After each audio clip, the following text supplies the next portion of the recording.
Un balado de 37e Avenue. C'est le troisième de la soirée, est encore jeune à venir. Jean-Seb était venu, puis c'est Fred ou Jean-Philippe? Fred Savard, oui, c'est Fred Savard qui est venu. Jean-Philippe, non, je n'ai pas invité. Je l'aime bien, mais je l'aime dessus. Je ne l'ai pas invité.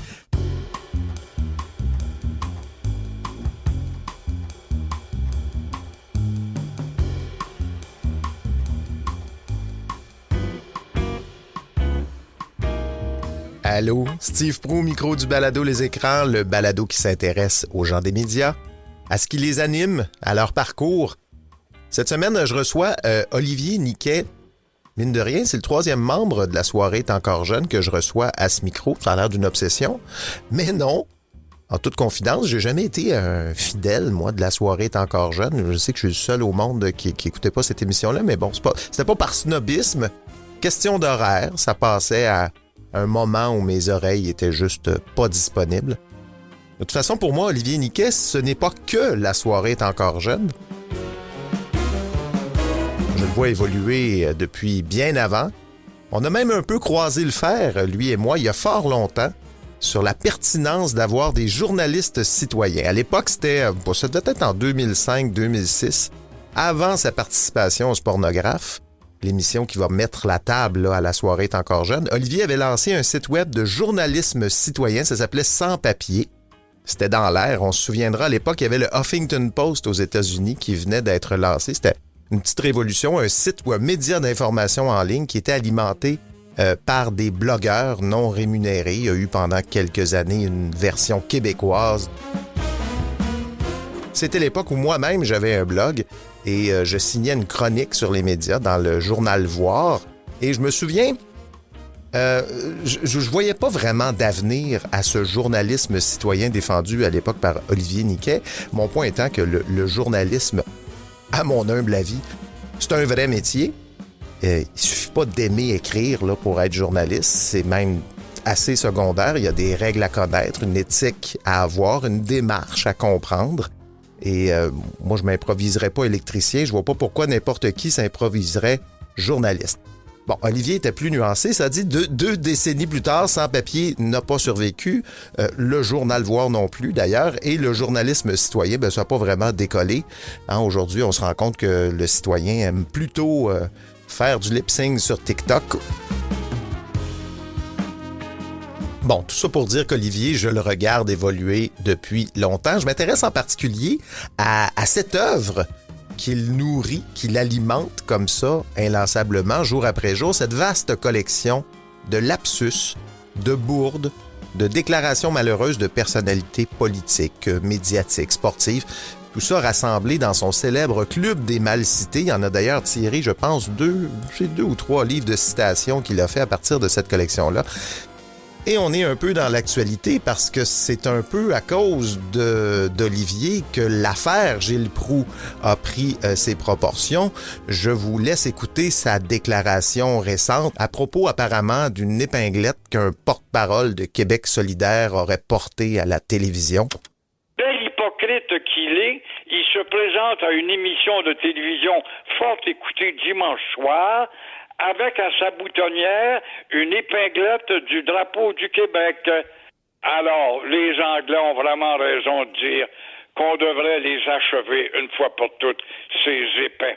Cette déclaration a été relevée dans le Club des mal cités d'Olivier Niquet et la semaine dernière, ça a fait l'objet d'un article d'Isabelle Haché dans la presse et d'un boycottage de Québécois par Québec solidaire.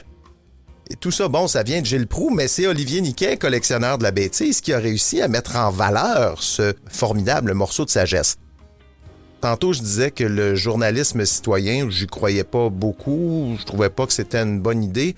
Même quand on est professionnel, après 60 ans de carrière dans les médias comme Gilles Proulx, on peut être pénible et être à côté de la plaque. Je suis certain que Gilles Proulx, cela dit, savait très bien ce qu'il disait et la portée que ça avait, cette déclaration-là.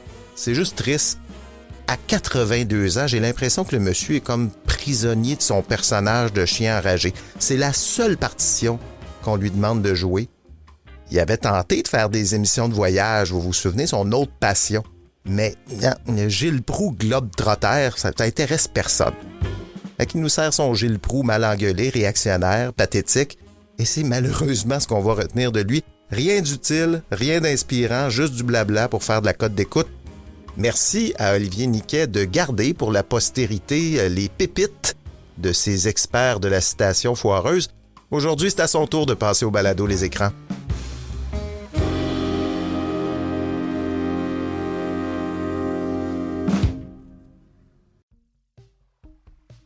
Savoir chaque jour, en seulement 3 minutes, ce qui se passe d'important au Québec et dans le monde, ça vous intéresse? Écoutez le balado Actualité Info Bref. Il vous donne chaque matin l'essentiel des nouvelles. Cherchez Actualité Info Bref dans votre appli de balado ou allez à la page audio à infobref.com.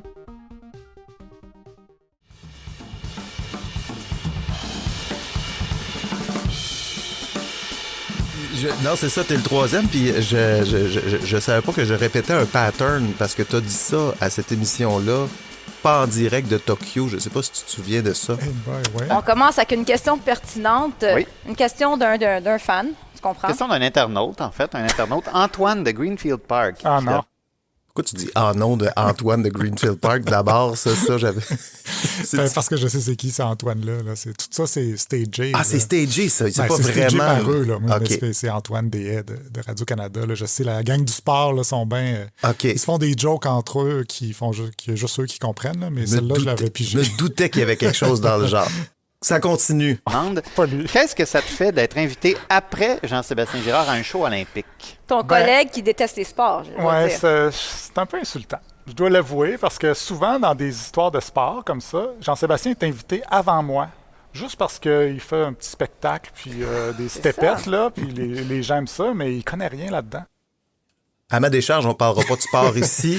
Donc, il a été invité avant toi, mais je n'ai pas parlé de sport. Puis, donc, c'était sans doute justifié là, qu'il passe avant toi. Mais êtes-vous des amis dans la vie, Jean-Sébastien? Je sais qu'avec Jean-Philippe, oui, depuis longtemps. Mais, tu sais, est-ce que vous allez prendre une bière ensemble depuis? Est-ce que On va pas de temps que... Ben oui, on va prendre une bière ensemble, mettons, après l'émission, on peut aller prendre une bière ensemble, souper ensemble, on faisait ça souvent dans le temps. Mais vous n'êtes pas des proches, vous ne vous appelez pas si vous allez... Ben, on s'aime, on s'adore. On a du fun ensemble, mais c'est ça, on s'appelle pas... je suis pas sûr qu'il se rappelle du nom de mes enfants, là, mais ça, c'est parce qu'ils se rappellent pas de grand-chose, là, mais non, on est quand même... amis. Je pense qu'on est quand même amis, là. C'est moi, tu me sortes un enregistrement qui disent qu'on n'est pas amis. C'est ça, c'est ce que je m'en allais faire. Là. Puis ça, tu sais, je le dis, ce sont pas mes amis. Jean-Philippe Olivier, c'est pas mes amis. Je vais jamais boire de bière avec eux. Non. Je les appelle pas quand ça va mal. Non.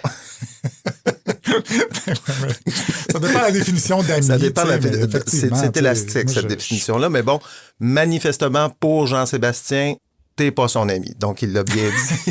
Mais non, quand même, l'extrait continue. Mais là. ce sont des gens précieux dans ma vie personnelle. On s'écrit tous les jours professionnellement, puis après ça, il y a des jokes après ça. Mais le fun qu'on a tout le temps dans la demi-heure avant le show, c'est ça qui devrait être diffusé. C'est tout ça qui devrait être diffusé? C'est vrai, ça? Parce que j'écoute votre émission la journée. Puis, tu sais, il y a comme le prologue au début qui est pour moi c'est presque de l'anti-radio, c'est-à-dire que c'est cacophonique, vous parlez de n'importe quoi, un par-dessus l'autre, de se dire, OK, on est-tu à Radio-Canada? On est en train d'écouter trois gars qui se pratiquent, ou tu sais, je sais pas, c'est quelque chose, là, puis c'est quand même audacieux, je dirais, de faire ça. Est-ce que vous le voyez comme ça, vous autres, ou pas du tout? Ben, peut-être pas audacieux, tu sais, on dirait que c'est comme un vestige de la soirée, tu sais, on avait beaucoup de temps la soirée. Donc, il y avait des moments comme ça où on divaguait. Puis, tu sais, quand je dis on, là, c'est plus eux autres que moi, là. Mais, tu sais, où Jean-Sébastien commençait à chanter pendant beaucoup trop longtemps, puis des niaiseries comme ça. Mais les gens aiment ça encore. Puis, tu sais, il y a beaucoup de monde qui me disent mon moment préféré maintenant, c'est le prologue. Parce que ça, c'est comme les fans de la soirée qui étaient habitués à ça, puis ils s'ennuient de ça. Là, on est rendu quand même une émission plutôt différente, sauf ce bout-là. Justement, on a décidé de le faire en prologue parce que c'est pas live à 13h, au plus fort de notre écoute. mais ça plaît quand même à certaines personnes qui aiment Est-ce que beaucoup c'est ce en moment. direct? C'est-tu en direct, cette émission-là, Oui, ou oui. pas? C'est juste parce que la semaine dernière, vous en avez enregistré quelques-unes C'est ça, on a enregistré d'avance, 2 mais c'est d'avance, pas... mais ce 6 minutes-là, il est juste dans la balado, le balado, en tout cas, whatever, puis dans la reprise le soir. Ah, OK. Bon, moi, je vous écoute en balado. Je ne Ouais, suis pas à ma radio à 1h l'après-midi. Mais ça fait presque un an, jour pour jour, la fin de la soirée. Est-ce que... là, tu retrouves tes fins de semaine. Est-ce que qu'est-ce que t'aimes de cette nouvelle vie-là, ou est-ce que t'es plus à la soirée? Est-ce que c'est positif pour toi, ou... Oui, c'est vraiment positif. Ben, dans le sens... Professionnellement, je trouve que c'est une émission qui me ressemble beaucoup plus, là, parce que moi, justement... La journée est encore jeune? Oui, plus que la soirée où, justement, des fois, on divaguait on digressait sur des affaires par rapport, là, qui moi, je suis pas bien bon là-dedans, puis tu sais, à un moment donné, je suis un petit peu tanné de ça.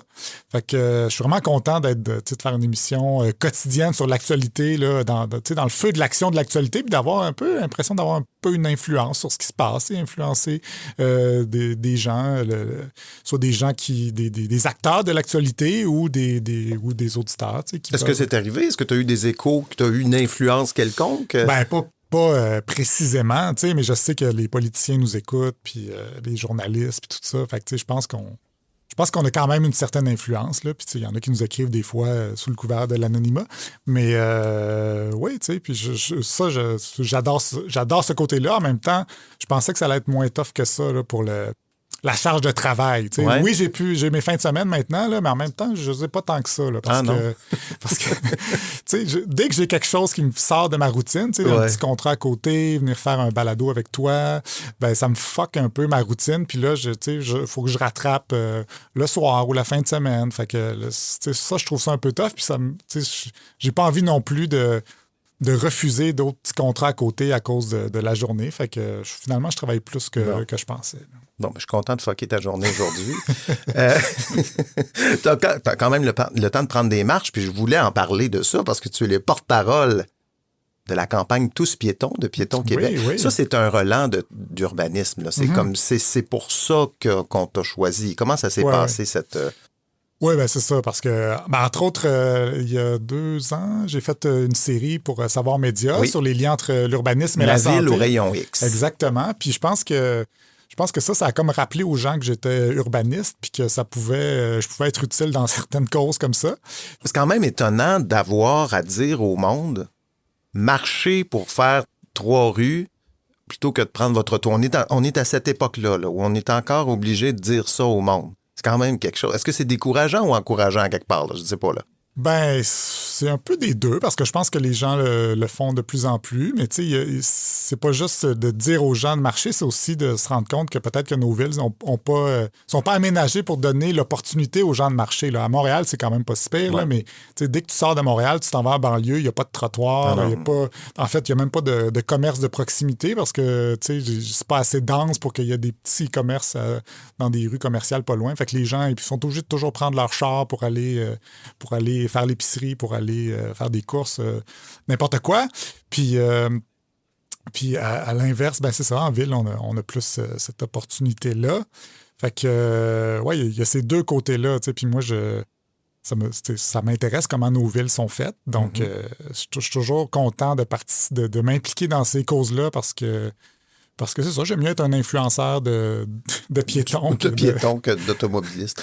Ou que de maquillage. À l'origine, qu'est-ce qui t'a intéressé, toi, dans l'urbanisme? Parce que tu n'as pas fait carrière en urbanisme. Tu as étudié là-dedans, mais est-ce que tu as travaillé là-dedans un peu? J'ai fait un stage pendant mon bac. Après ça, j'ai fait une maîtrise, puis j'ai travaillé un petit peu à l'UQAM, là, à la chaire de recherche en patrimoine urbain. OK. Mais tu n'as pas fait partie de... C'est un ordre, ça, hein, l'ordre des urbanistes? Non, je n'ai pas fait partie de l'ordre. Okay. Non, mais c'est ça, j'ai travaillé un peu à l'UQAM peut-être quelques mois avant qu'on se ramasse à la radio un petit peu par hasard. Mais ce qui m'intéressait, je pense que c'est que je n'étais pas capable de me brancher nécessairement, puis ça touche vraiment beaucoup à tous les domaines. Tu sais, en urbanisme, là, je pouvais faire du dessin, du droit, de la sociologie, l'économie, tu sais, des la culture aussi, un peu, oui, quand en tout même. cas, ça touche à tout. Puis, tu sais, moi, ce qui m'intéressait aussi, c'était le lien avec les technologies, parce que j'ai toujours été un peu geek. Fait que, tu sais, moi, ce qui m'intéressait quand j'ai fait ma maîtrise, c'était la participation citoyenne par l'entremise d'Internet. Donc, c'est là-dessus que j'ai fait mon mémoire. Puis c'est ça. Fait que, ça peut aller là-dedans, mais ça peut aussi aller dans la réglementation municipale. Fait que, l'éventail est assez large. Puis moi, je suis comme assez curieux. Là, je m'intéresse à plein de choses, mais jamais vraiment en profondeur. Là. Beaucoup de choses en surface. Un bon général. Un spécialiste ça. de la polyvalence. C'est comme ça que tu te présentes, c'est ça? Non, mais ça, c'était... Ouais, c'est qui t'a présenté? Expert en polyvalence. Expert en polyvalence. C'est juste que ça a commencé un peu notre carrière médiatique avec le spornographe, puis en riant des experts sportifs. Puis Yvon Penneau, il a dit d'un joueur, à un moment donné, ce joueur-là, c'est un expert en polyvalence. Puis ça me fait rire parce que c'est comme pas mal contradictoire. Qu'est-ce que ça peut faire? Je suis très, très spécialisé dans le large. C'est ça, exactement. Revenons un petit peu à l'urbanisme, on conclut là-dessus. On parlait beaucoup de ville intelligente avec Coder quand il était là. On me semble qu'on entend de moins en moins parler, toi qui aimes les technologies. Est-ce que la ville intelligente, ça arrive à Montréal ou qu'est-ce qu'on fait? J'avoue que je n'ai pas suivi beaucoup ce dossier-là. Moi, quand j'étudiais en urbanisme, on parlait de ville intelligente, puis c'était comme île sans fil, là, installer le Wi-Fi dans la ville. Ça, bon, on est quand même, il y a quand même des infrastructures de. Mais toi, si tu étais Wi-Fi. maire de Montréal en ce moment, là, ce serait quoi ton projet d'urbanisme qui manque à Montréal en ce moment? Là? Qu'est-ce qui manque, là? Il manque bien des affaires, là. Mais... Moi, je pense que je serais quand même assez radical, là, si j'étais maire. Toutes les rues sont piétonnes. Mais mon problème, c'est que je mettrais plus de rues piétonnes, c'est sûr. Puis plus, moi, je trouve que le modèle de Montréal des ruelles, des maisons rangées avec des ruelles, qui est quand même relativement dense, ça fait qu'il y a assez de monde pour qu'il y ait une densité suffisante pour faire des rues commerciales avec des petits commerces, puis tu peux avoir des ruelles vertes où les enfants vont jouer, puis il y a quand même une mixité parce que tu as des propriétaires, tu as des locataires, tous leurs enfants jouent ensemble, tout le monde se rencontre dans la ruelle pour prendre un drink. Je trouve que c'est un modèle le fun, j'appliquerais ça à toute la ville. OK. Plus de ruelles vertes, plus de ruelles vivantes. Là, comme on en voit un petit peu, mais tu mettrais plus d'argent là-dedans. Je pense que oui.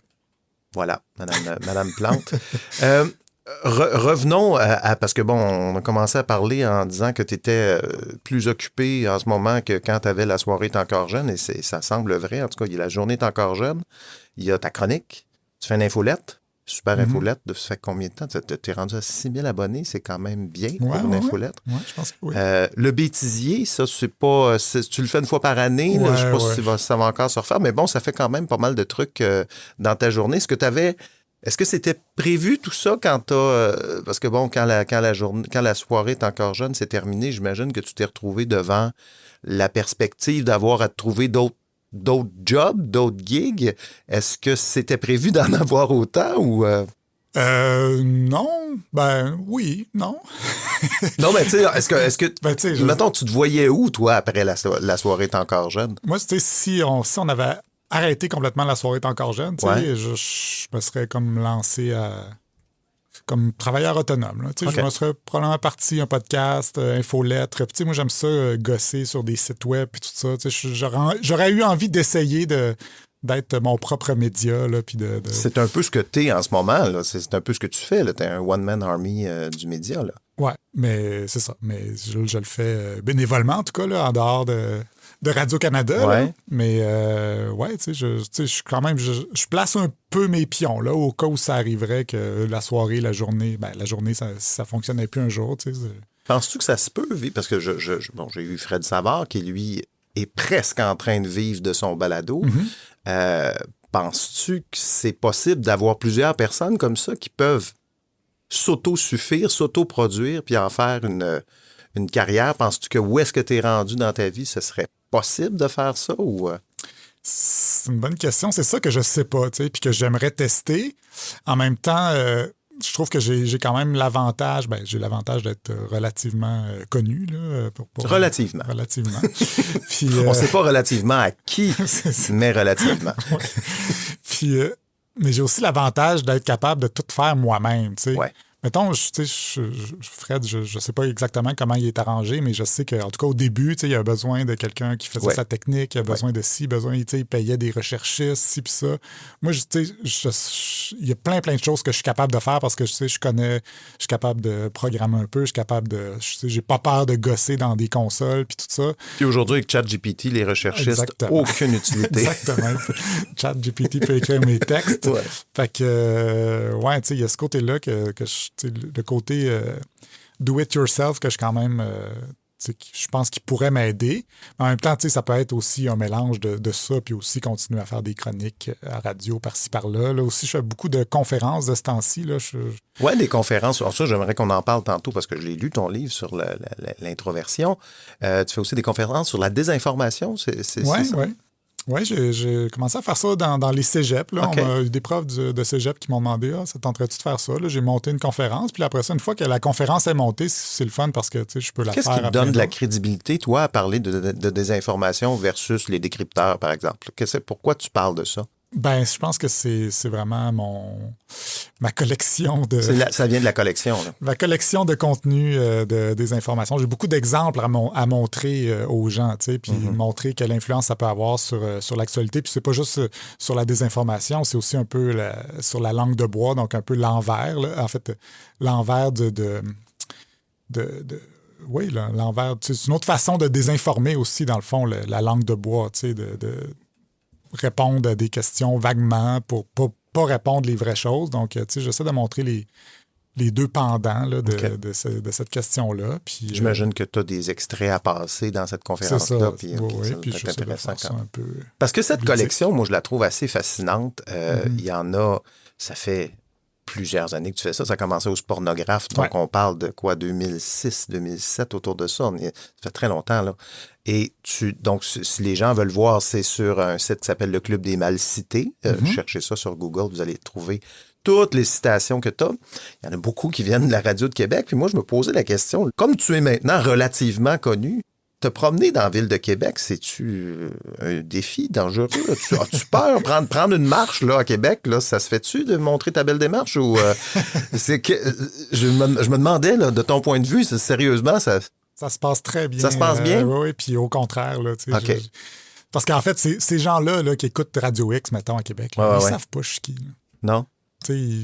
Non, mais je me demandais... À part les animateurs, mettons, là, les gens qui écoutent ça, ils savent pas je suis qui, ils me croisent dans la rue, ils savent pas je suis qui, mais les fans de...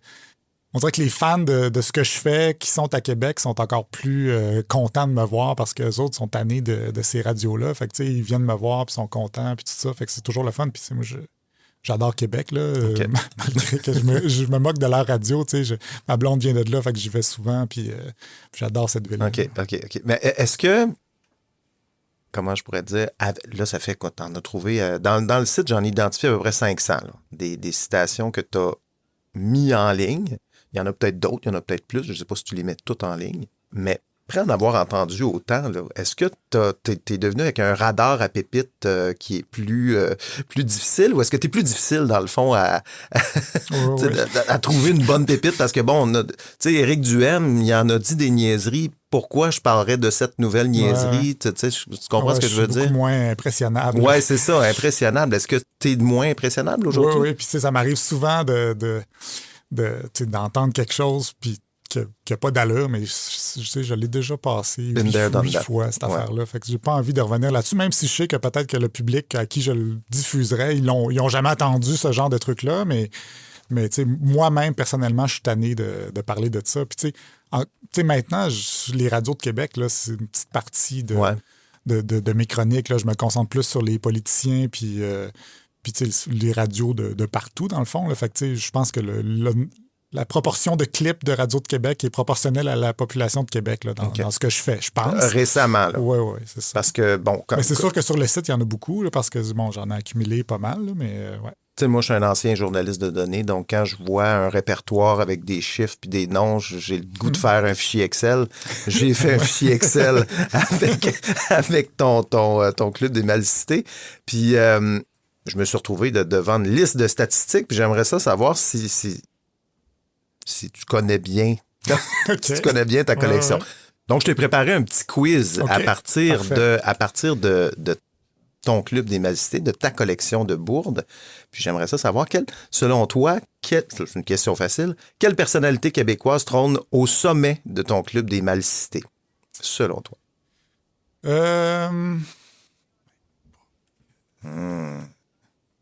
Je veux dire Éric Duhem. Hey! Ces citations-là, si vous comprenez que c'est des citations hors contexte, là, comme vous, j'ai passé des années dans un média à parler pendant plusieurs heures. Et c'est toujours facile, là, c'est un puissant fond de trouver des citations qui peuvent être interprétées de toutes les oui, puis non, là, moi, j'ai pas de citations comme ça dans mon répertoire. Je pense à Lec Castonguay. À chacune de ces occasions. 183 citations de Éric Duhem que tu as ramassées au fil des années. C'est sans compter toutes celles que j'ai pas publiées. Toutes celles, oui. La femme qui cumule le plus de citations louches au compteur, elle arrive loin dans ta liste. La première femme, c'est qui, selon toi? C'est parce que, il y a du vieux stock aussi, là. Ça fait longtemps qu'on n'a pas entendu parler d'elle. Moi, en tout cas, dans mon radar à moi, là, je l'ai pas vu. Lise Ravary. Hey, mon Dieu, tu connais bien ta collection. Je prends ça quasiment comme une attaque à ma culture, à ce que je suis. Ici, là, on mange pas des pois chiches à 4 heures l'après-midi quand on arrive d'école. Non, c'est vrai c'est pas nous, ça. C'est pas nous, ça. Non. Manger des pois chiches. Ça restait dans le guide alimentaire canadien. Là.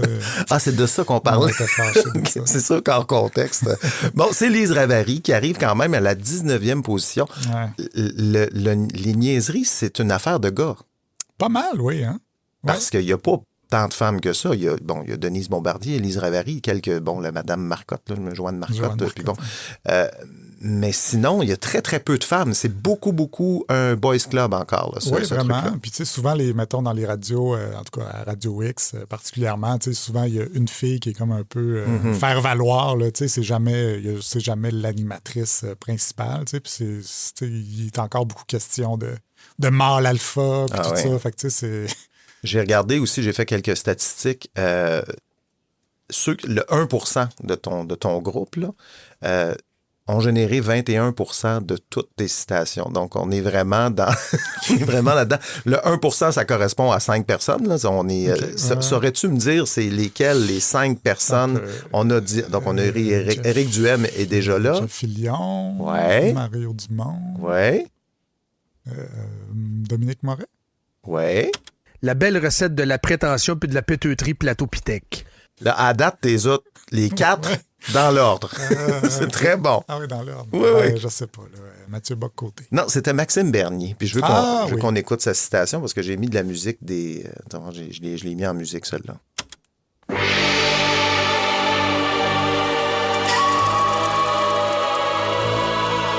Il y a un an, nous avons pu assister à un moment marquant de la musique des minutes du patrimoine. La plus grande manifestation pour les droits de la personne que le Canada ait jamais vue. L'acte de désobéissance civile le plus inspirant que j'ai jamais vécu. Le convoi de la liberté. C'était émouvant. Après 2 ans de tyrannie gouvernementale, de courageux camionneurs canadiens ont lancé un mouvement qui allait réveiller un pays et inspirer le monde entier. Ah, Maxime. Écoute, mais c'est fou. On ferait un épisode d'un souper presque parfait avec ces 5 gars-là. Ça ferait quand même quelque chose d'intéressant, je pense. C'est effectivement... mais tu sais... Je sais pas. Moi, je suis toujours fasciné par ces personnages-là. Est-ce que, justement, c'est des personnages ou lesquels croient vraiment ce qu'ils disent puis lesquels ils font juste ça pour... Moi, j'ai de la misère à croire. J'écoute, j'en ai écouté... Mario Dumont, c'en est un que j'écoute pas du tout à la télé. Donc, moi, ce que je connais de Mario Dumont, c'est tes citations, là. Et ça n'a pas de bon sens. J'ai de la misère à croire qu'il croit ce qu'il dit. C'est vraiment trop colon, là. Tu sais, je veux dire... C'est vrai que Mario, j'aurais tendance à penser écoute, je te fais écouter celle que j'ai... Parce que ça parle d'urbanisme, là, puis ça va trouver ça intéressant. On a tellement idéologiquement inscrit le vélo comme quelque chose d'important qu'on est presque toutes les personnes âgées sur les trottoirs, tout le monde se casse la gueule, c'est les vélos. Puis il n'y en a pas tant que ça, là. Ça reste je sais, j'ai pas le droit de dire ça, mais c'est une petite minorité, là, t'en vois passer des vélos, quelques-uns. Imagine l'importance de ces gens-là, ce qui coûte per capita, comment ils sont rendus dans toutes les décisions de la ville, à l'hôtel de ville, on ne parle que d'eux, on est obsédé par eux. Écoute, il y a beaucoup de choses dans cet extrait-là. Un, c'est une minorité. 4,5 millions de cyclistes au Québec, quand même une grosse minorité. 2, je veux dire, le coût par capita d'un cycliste versus un automobiliste est sans aucune commune mesure. Je peux pas croire qu'il est à ce point imbécile pour dire ça. Je veux dire, ça se peut pas. C'est juste pour satisfaire parce un que public. là-dedans, il dit que c'est le puissant lobby du vélo. Le puissant lobby du vélo. Je pense que l'année passée, il a dit, avant, je disais que c'est un lobby, mais là, je dis que c'est une idéologie. Ah, c'est une idéologie, le vélo. Du vélo. Fait que, moi, je pense que Mario, il croit pas mal à ses affaires. J'ai l'impression qu'il comme quand il parle de Radio-Canada, il est un peu craqué aussi comme ça. J'ai l'impression qu'il a comme été échaudé par ces gens-là, à un moment donné dans sa vie. Là, puis, c'est parce qu'il n'y a pas une job à Radio-Canada. C'est probablement juste probablement ça. Probablement que lui, il habite à Saint-Lambert, puis là, il s'en vient avec son char en ville, puis il est gossé parce que les vélos prennent de la place. Là. Mais je veux dire, on fait une ville pas pour le monde de Saint-Lambert, là, pour le monde de... Puis cette semaine, je l'ai entendu d'ailleurs, il était, je pense, avec Benoît Dutrisac. Ouais.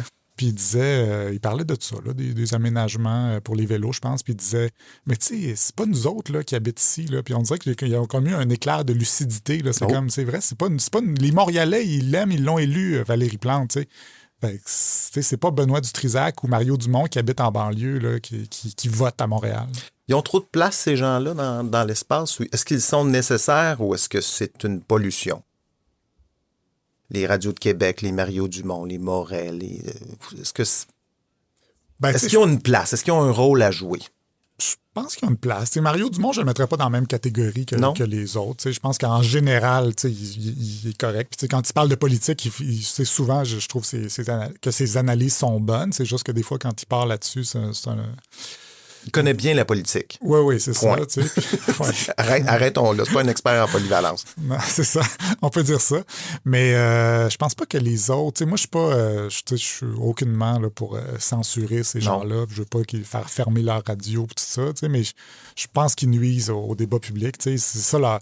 Eux autres, leur modèle d'affaires, c'est de sacrer le feu dans le débat public pour attirer l'attention, puis attirer des codes d'écoute, puis avoir un plus gros salaire. Là, c'est une tactique.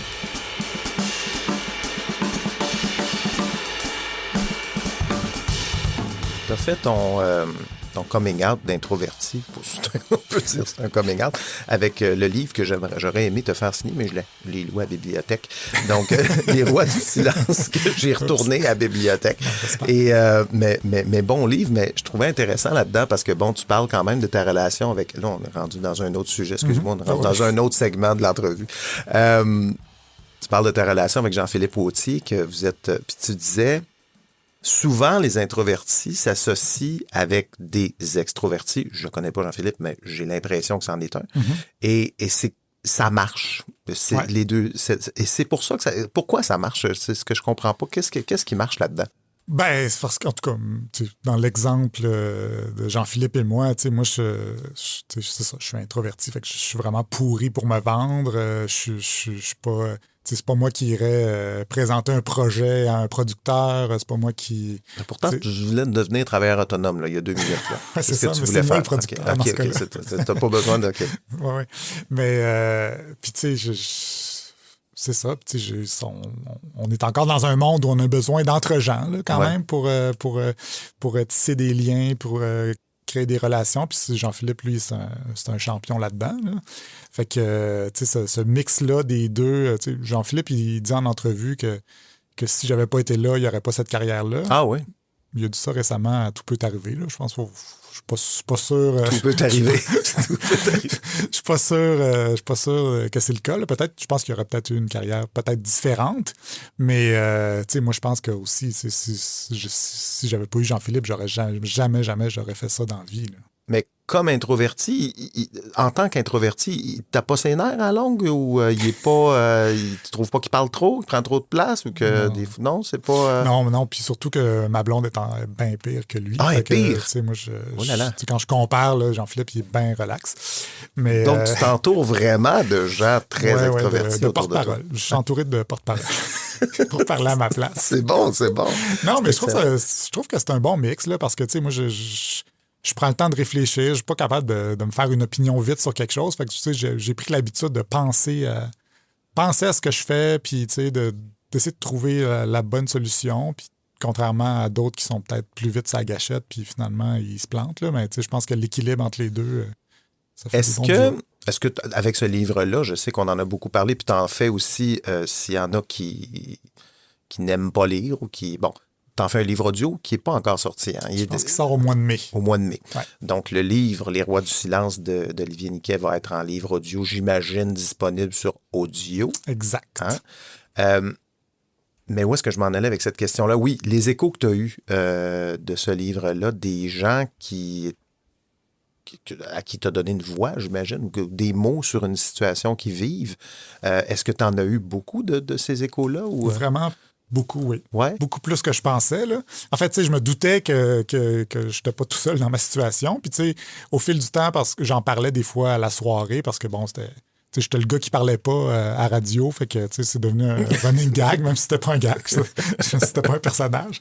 Mais j'ai commencé un peu à parler de ça, d'introversion. Puis là, il y a des gens qui ont commencé à m'écrire pour me dire « Ah, moi aussi, je suis comme ça, merci d'en parler. » Puis là, j'ai catché qu'il y avait beaucoup de monde dans cette situation-là. Puis j'ai vu aussi ce que, aux États-Unis, Susan Cain, qui a écrit un livre très populaire là, sur l'introversion qui s'est vendu. Le pouvoir des introvertis ou quelque chose comme ça, là, ouais. Quiet en anglais. Puis ça s'est vraiment vendu beaucoup. Fait que, j'ai compris qu'il y avait un marché pour ça. Surtout pour faire de l'argent. Bon, qu'est-ce que j'ai qui pourrait être bien payant? Là? L'introversion. Non, voilà. mais c'est ça. Mais pour vrai, j'ai eu beaucoup de commentaires après, puis des gens qui me remerciaient parce qu'ils se comprenaient mieux, ou des gens qui comprenaient mieux leur conjoint ou conjointe qui sont comme ça, tu sais. Juste d'expliquer comment on réfléchit, des fois, ça aide. Puis moi, en tout cas, ça m'a aidé. Là. Quand j'ai lu là-dessus, ça m'a aidé. Fait que je me suis dit... Est-ce que tu souffrais de ça ou les autres souffraient à ta place? Ou qui souffrait de ça? Toutes ces réponses. Non, mais moi, j'en souffrais pas tant que ça. Ben, c'est sûr que c'est... Oui, j'en ai souffert quand même parce que quand t'es jeune, quand t'es enfant, t'es ado, c'est plus difficile de se faire des amis, tout ça, parce que moi, j'ai de la misère à avoir des conversations, à nourrir des conversations. Là, c'est pas si pire parce que je parle de moi, là, fait que c'est un dossier que je connais, là, mais parler de la pluie et du beau temps, on arrive à quelque chose, là. On continue. Puis... ouais, c'est ça. Fait que ça a été un peu difficile, mais c'est ça. Oui, effectivement, ça peut être difficile pour les autres, là, parce que quand tu es avec quelqu'un qui n'est pas capable de t'exprimer comment il se sent, avec qui c'est difficile de discuter, ben ça peut être un problème. Mais j'en souffrais pas énormément, mais c'est ça. Mais je pense que aussi, ça peut, même si c'est pas dramatique, on peut aussi s'améliorer. Puis je pense qu'au fil du temps, je me suis amélioré. La semaine dernière, tu faisais une entrevue où il y avait des journées là, pour audio à Radio-Canada, puis il y avait Rebecca McConnell qui t'a posé la question, es-tu encore valide ou éligible au poste d'introverti de service? Parce que, bon, t'en parles beaucoup, tu t'exprimes beaucoup là-dessus. Est-ce que tu l'es encore ou pas? Pour ceux qui n'étaient pas à cette conférence-là. Oui, je suis encore à 100% introverti, même si je suis quand même meilleur qu'avant là, pour me faire des entrevues et ces trucs-là. Mais j'ai besoin de... Souvent, si je vais faire une entrevue sur un sujet particulier, j'ai besoin d'être seul dans mon char ou chez nous, puis d'imaginer ça va être quoi les questions, imaginer ça va être quoi mes réponses. Il faut que j'y pense d'avance, parce que sur le coup, si j'y ai pas pensé d'avance, des fois, je suis vraiment pourri. Là. Fait que, je pense que c'est ça qui décrit le mieux là, l'introversion pour moi, que j'ai de la misère sur le fly à m'exprimer comme du monde, puis m'exprimer, jaser longtemps, puis avoir une conversation, ça m'épuise, fait que... Ça ressemble, t'en parles, puis j'avais vu le documentaire de Louis T sur lui dans le spectre de l'autisme. Ouais. Je sais que c'est pas la même chose, mais quand même, les symptômes, ce que vit Louis T et ce que tu racontes dans ton livre, je trouve qu'il y a quand même une certaine familiarité entre les deux. Là. Il y a beaucoup de liens. Là. Il y a sûrement des trucs en commun, mais je pense que l'introversion, moi, je trouve que c'est comme si j'étais trop sensible aux autres. Je suis trop à l'écoute, fait que je pense pas à ce que je vais dire. Okay. Je suis très bon pour lire si les gens sont pas intéressés à ce que je dis ou tout ça, alors que l'autisme, on dirait que c'est l'inverse. Louis, tu y parles, puis à un moment donné, il se rend pas compte que t'es tanné de l'entendre.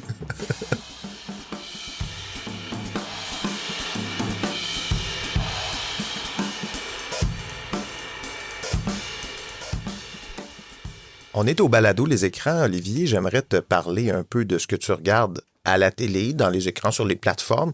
C'est ma petite section zapping.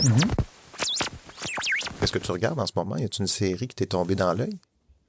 À la télé, là, j'ai écouté The Last of Us récemment. Oui. As-tu aimé ça? Parce que moi, j'ai aimé l'épisode 3, le fameux épisode historique. Mais je t'avoue que la suite... Je dirais qu'il y a 2-3 épisodes où je faisais autre chose en même temps. Ouais, hein? Puis la fin m'a un petit peu fâché. Mais tu sais, moi, je suis assez guidoune pour ce genre de série-là, là, post-apocalyptique ou de science-fiction. Là.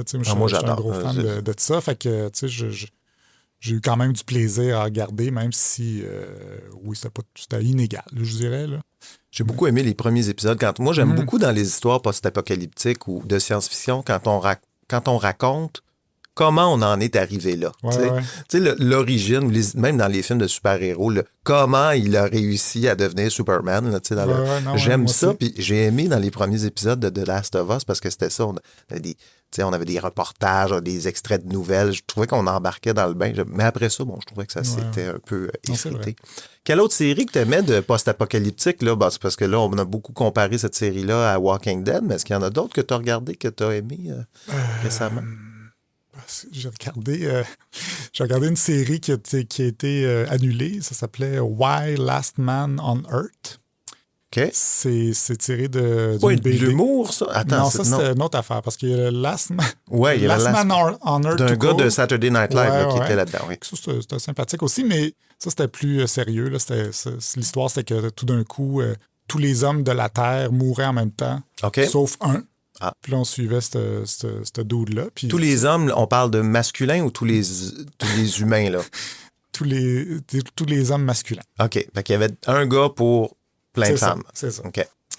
Puis la série était pas si le fun, mais j'aimais la prémisse, puis ils l'ont annulée après une saison parce que justement, elle était pas si bonne que ça. Fait que j'ai acheté la BD qui est comme... C'était un décimètre. Ça se dit ça, un décimètre? Un décimètre, oui. 10 cm d'épais. C'est des comic books là, américains. Là, il y en a. C'est très long, je ne l'ai pas fini encore. Mais rappelle-moi le titre. Why, Last Man on Earth. OK. Qu'est-ce que tu regardes normalement? Est-ce que tu es un gros regardeur de télé ou de contenu sur les plateformes Netflix, tout ça? Est-ce que tu consommes beaucoup de ça? Ouais. Quand même beaucoup. Là, avec ma blonde, on écoute plein de séries. Avec les enfants aussi, on essaie d'écouter des trucs qui sont... Avec les enfants, j'essaie d'écouter plus des séries québécoises parce que je veux... parce que sinon, qui réalisent que ça existe, le Québec. C'est ça. Sinon, ils ne sont pas exposés à ça. Même que là, de ce temps-ci, on écoute Big Brother Célébrité. Oh my God! Je ne sais pas pourquoi. On a trouvé... T'ont-tu appelé pour participer à ça? Non. Jamais? OK. Je pensais qu'il avait appelé tout le monde dans votre idée. C'est ça. C'est comme probablement qu'ils vont appeler Fred, Jean-Sébastien, là, ça va être comme ton podcast. Probablement. Mais avec tes enfants, parce que là, ils sont rendus quand même... Ils sont plus âgés que les miens. Là, c'est 16. 13 et 15. 13 et 15. OK, je pense qu'ils sont plus vieux que les miens, mais pas tant que ça. Est-ce que tu regardes des séries d'ados? Parce qu'à cet âge-là, ça regarde des séries normales, là, non? Oui, ben tu sais, on a regardé les trucs de Star Wars, le Mandalorian, Andorre. OK, on est dans Star Wars, là. Oui, mais tu sais, aussi d'autres choses. Là. On a écouté des séries de... La série de nouveau, là, avec Luc Picard, là, en 6 épisodes, que je me souviens plus du nom.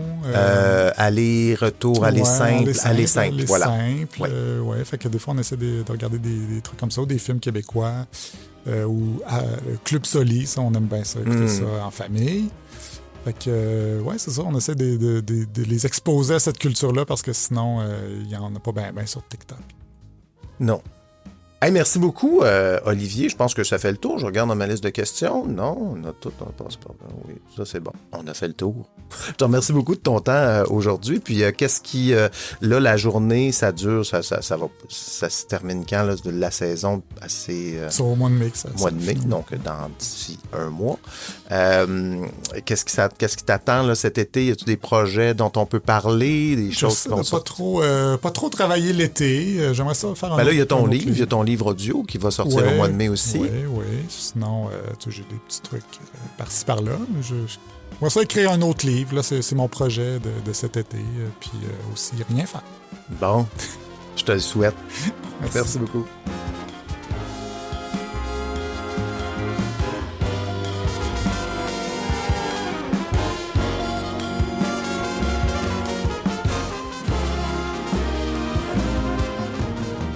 Voilà, c'est tout pour cette semaine. Merci d'avoir été là. Je rappelle qu'on peut entendre Olivier Niquet et ses extraits gênants tous les jours de la semaine à La journée est encore jeune, à Ici Première. Son livre « Les rois du silence », publié aux éditions de ta mère, disponible dans toutes les bonnes librairies. Mais la meilleure façon de garder ce que fait Olivier Niquet dans votre champ de vision, c'est de s'abonner à son infolettre en allant sur tourniquet.québec. Tous ces liens sont dans les notes de l'épisode.